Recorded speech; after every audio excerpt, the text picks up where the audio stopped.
the bearings. But it's going to take a while to do that because of its large rotational inertia. While that's happening, let's take a look at this demonstration right here. Here I've got two discs which have the same radii.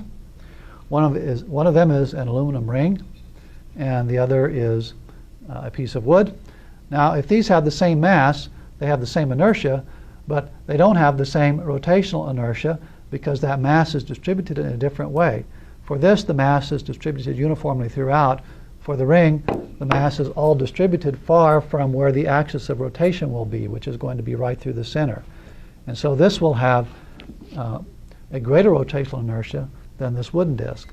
What we're going to have them do is race down this incline.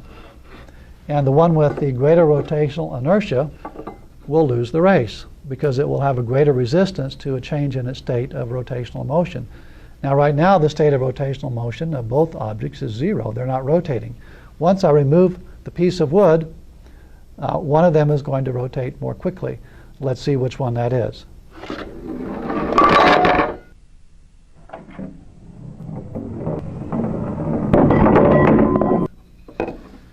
So the wooden disc rotated more quickly and won the race down the incline. That makes sense because we said that the metal ring had greater rotational inertia, so there's a greater resistance to a change in its state of motion.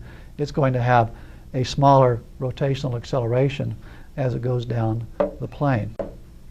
Let's take a look now at our disc. You can see that it's still turning. It's slowing down, and it's almost stopped by now. But if we could make the friction in the bearings much, much less, this could continue spinning for a long period of time. If we made this a very large metallic